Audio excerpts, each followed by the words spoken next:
Washington Post states that the Justice Department released more than 6,000 low-level, nonviolent drug offenders between October 30th, 2015 and November 2nd, 2015, in an effort to reduce overcrowding and provide relief to those drug offenders who received harsh sentences over the past 3 decades.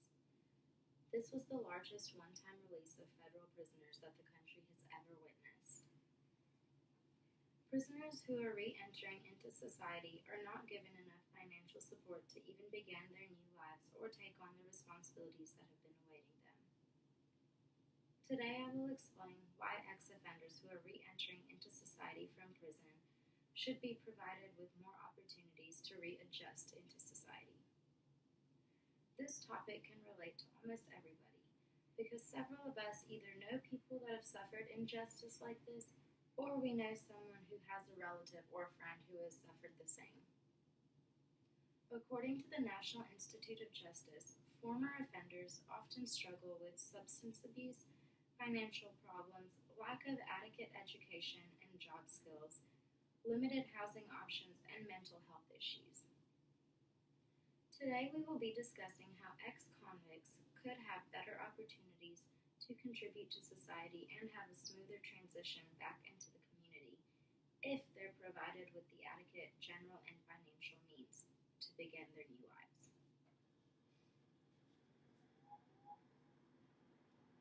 Most prisoners that are re-entering into society have no means of transportation, no place to live, and great difficulty finding a job. The writer of the Context article, Karis Carbin, states that approximately 2/3 of released ex-offenders are arrested again within 3 years after their release. When they get released, most of them find out that their lives outside of prison are in shambles due to the insufficient opportunities that they're provided with upon getting released. An exonerated prisoner, Glenn Ford, is the prime example of this. When he was released from Angola prison, he was given a $20 gift card. With the $20, he was able to get one meal that consisted of fried chicken, sweet tea, and French fries, and by the time he ate that, he only had $4 and some change left over. Whether you're put in this situation or not, could you imagine what it must be like to have less than $5 to your name, with no transportation and no place to live and nobody to go to? As human beings, we all have a social responsibility to make sure that no other American citizen should have to live like that. One solution to this problem would be to ensure that exonerated prisoners have an adequate place to live upon their release from prison and to provide them with more sufficient job opportunities.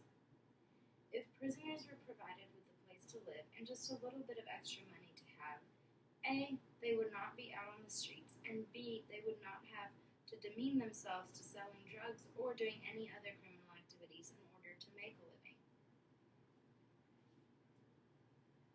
Although you may be thinking that it is unsafe for a criminal living in housing developments with other people or working in public places, there are positive outcomes for not only the ex-convicts, but also for the public.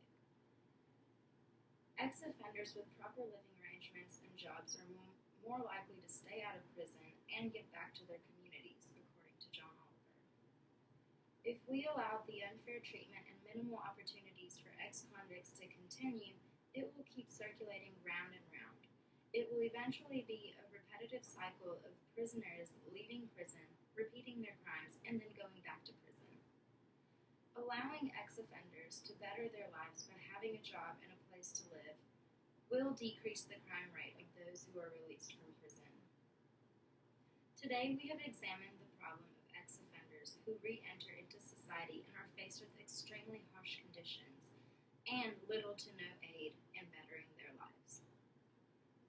In order to stop this, each of us could sign a petition today that will ask the government to supply these ex-offenders with sufficient means of living under their time in prison is completed. A good example of this is Bilal Chapman. He was a nonviolent drug offender, and after he was released from prison, despite all odds, he was able to get a job and turn his life around. If all ex offenders are offered the same opportunities that he was, they would have better chances of